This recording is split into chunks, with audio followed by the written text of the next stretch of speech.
देखिए दोस्तों, कौन सा भी एमएलए काम करना है तो ये पहले ये सोचता है कि मेरी कॉन्स्टिट्यूंसी का होना चाहिए, क्योंकि उससे वो वोटर रहता है उसका, इसलिए वो मदद करता है। बीजेड ज़मीर अहमद खान साहब ऐसा कुछ नहीं सोचते, क्योंकि वो पहले मदद करने के लिए, गरीबों की मदद करने के लिए आगे आते हैं। क्योंकि बीजेड ज़मीर अहमद खान साहब को कॉल लगाते हैं, बीजेड ज़मीर अहमद खान साहब को जैसे ही पता चलता है वो ये नहीं देखते कि ये मेरी कॉन्स्टिट्यूंसी का है या बाजू की कॉन्स्टिट्यूंसी का है। हमारे ज़मीर भैया को किसी दुआ करें तो भी कमीशन के हाथ में हुई, दोनों किधर वाले काम वाले क्या भी देखे नहीं, परेशान होंगे तो उनको पहले मदद करो, उसको बोले और मैं कौन से वार्ड वाला क्या भी पूछे भी नहीं। मैं वसंत नगर शिवाजी नगर वार्ड वाला वसंत नगर महफिल में था। मैं यहाँ अल्लाह का शुक्रिया अदा करते बोले, अल्लाह हमारे ज़मीर भैया की जैसे बच्चे को अपना मदद करने के वास्ते भेजा, अल्लाह उनको गरीबों की मदद करने के वास्ते बनाया रहेगा। दोस्तों, आप देख रहे हैं न्यूज़।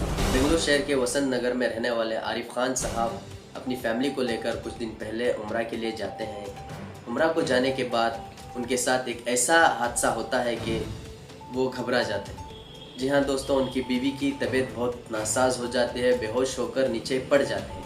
बेहोश होकर पड़ने के बाद जब आरिफ जी उनके पास जाकर देखते हैं तो तुरंत उनको हॉस्पिटल को लेके जाते हैं।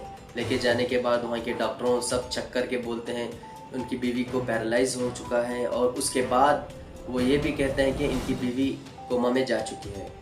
जी हाँ दोस्तों, उनकी बीवी कोमा में जा चुकी है। उसके बाद वहाँ के डॉक्टरों का कहना है कि अब ये स्ट्रेचर बेड पे ही इनको हिंदुस्तान लेकर जाना पड़ेगा।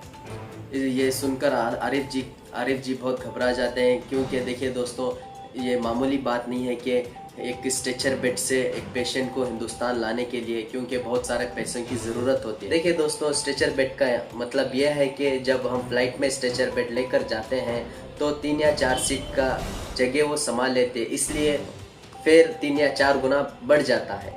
ये तो आरिफ जी तो एक मिडिल क्लास के आदमी हैं, सिर्फ उम्रा के लिए गए थे, ख्वाहिश रख के उम्रा करके वापस आ जाएं। इनको क्या पता था इनके साथ ऐसा हादसा होगा। तो ये इस दौरान इन्होंने जो एजेंसी थी, उनके साथ आए हुए लोग थे, सबके पास मदद की गुहार लगाई, तो सब लोगों ने मना कर दिया, यानी कि हेल्प करने से मना कर दिया। जी हाँ दोस्तों, उनकी मदद कोई भी नहीं कर पाया। तो इस दौरान जो आरिफ जी हैं, बेंगलुरु शहर के रहने वाले हाजी इरफान खान साहब को कॉल लगाकर ये मामला बताते हैं। तो जैसे उनको बताते हैं तो इरफान खान साहब जो गरीबों के मसीहा है, जो गरीबों के साथी है, हमेशा गरीबों के साथ रहते हैं, उनको कॉल लगाते हैं, यानी कि बीजेड ज़मीर अहमद खान साहब को कॉल लगाते हैं।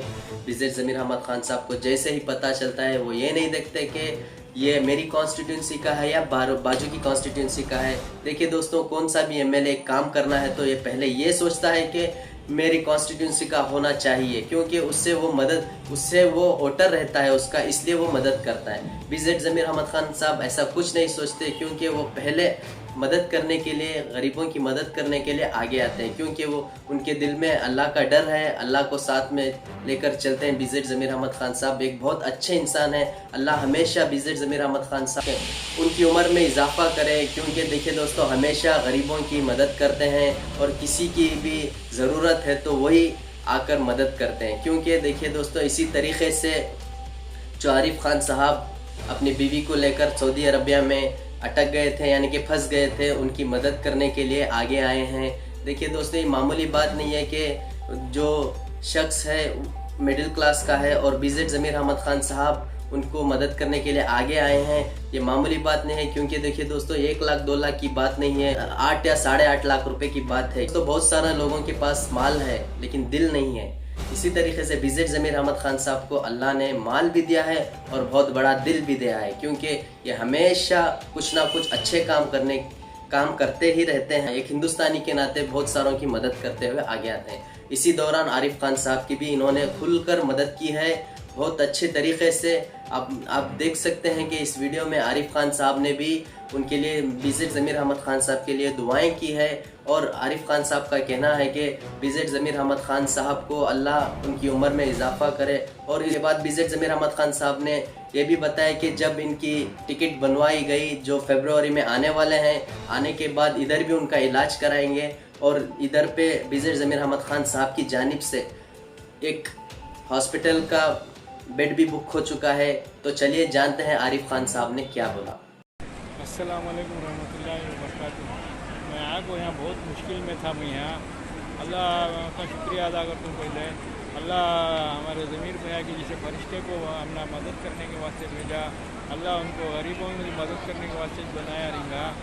मैं यहाँ को यहाँ बहुत मुश्किल में था। मैं इंडिया के जाने बहुत तकलीफ हो लेती मुझे। हमारे घर वाले उनको हॉस्पिटल में ना स्ट्रक्चर लेवल में जाना बहुत मुश्किल था। स्ट्रक्चर लेवल में जाना हो तो किसी के पीछे क्या भी हुआ नहीं। हमारा ट्रैवल्स वाला भी उन्हें भी छोड़ डाले, हाथ छोड़ को चलेगा, क्या भी उन्हें भी साथ नहीं दिया। हमारे हाजी इरफान पाशा ज़मीर भैया को बात करे, ज़मीर भैया नफीस भाई को बात करे। हमारे हाजी इरफान पाशा गोरी पड़ने वाले और नफीस भाई उन्होंने भी बहुत मदद करे मेरी। मैं सबको दुआ करना चाहता हूँ और हमारे ज़मीर भैया को बहुत दुआ करती हूँ। मैं कितनी दुआ कर तो भी कमी के हक़ में मैं दोनों किधर वाले काम वाले क्या भी देखे नहीं, परेशान नहीं कर तो उनको पहले मदद करो अगर को बोले, मदद करो अगर को बोले। और मैं कौन से वार्ड वाला क्या भी पूछे भी नहीं। मैं वसंत नगर शिवाजी नगर वार्ड वाला वसंत नगर में रहता हूँ। मैं उन्होंने काम वाला किधर वाला पूछे नहीं, पहले मदद करो अगर को बोले। मेरी परेशानी पूरी उन्होंने हल करे। मेरी पूरी प्लेन की टिकट का खर्चा सब उन्होंने ये करे। मेरे पानी से भी खर्चा नहीं हुआ है, बहुत आसानी से होगा। मैं उनको बहुत दुआ करना चाहता हूँ। मैं उनको कितनी दुआ करे तो भी कम। गरीबान के वास्ते अल्लाह उनको बनाया रहेगा फरिश्ते के जैसा। अल्लाह उनको सेहत में सेहत दे अल्लाह उनको। अल्लाह उनकी उम्र में बरकत दे अल्लाह। उनके घर वालों को सेहत दे अल्लाह। उनके बीवी बच्चों को सेहत दे अल्लाह। उनके माँ और बहनों को सबको सेहत दे अल्लाह। उनके भाइयों को सेहत दे अल्लाह। अल्लाह सबको सेहत दे अल्लाह। उनके ख़ानदान वालों को अल्लाह उनको कदम कदम पर कामयाबी दे अल्लाह। अल्लाह उनको दोनों जहान में भी कामयाबी दे अल्लाह। अल्लाह उनकी कितनी दुआ करे तो भी कम में। अल्लाह उनके दुश्मनों में भी ऐसी हिदायत दे, उन्होंने भी दुआ करना उनको। अल्लाह गरीबों के वास्ते बहुत मदद करती हैं, गरीबों के मसीहा ही इन्हों हमारे ज़मीर भैया। आज ज़मीर भैया नहीं मुझे साथ नहीं देते तो मैं इंडिया को जाने बहुत मुश्किल था। अब इंशाअल्लाह मैं इंडिया को 1 तारीख हफ्ते को मैं इंडिया में रहता हूँ। ऐसे बहुत मुश्किल हो लगता जाने के वास्ते। बहुत मदद करे, बहुत मदद करे।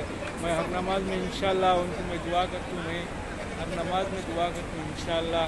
मेरे बीवी बच्चे भी उनको दुआ करती हैं। अल्लाह उनके ख़ानदान वाले उनको सबको सेहत दें दे अल्लाह। उनके माँ और बहनों को सबको सेहत दें दे अल्लाह। उनके भाइयों को सबको सेहत दें दे।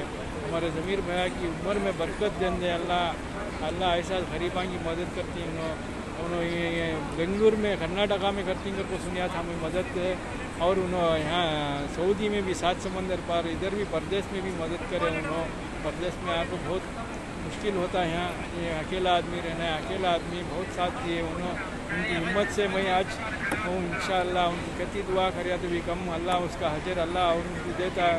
सारे मुसलमान सारे गरीबों की दुआ है उनको। अल्लाह उनको ऐसा हमें दुआ करते रहती हैं। अल्लाह और आगे बढ़ा दे उनको, कदम कदम को कामयाबी दे दे। अस्सलाम वालेकुम रहमतुल्लाहि।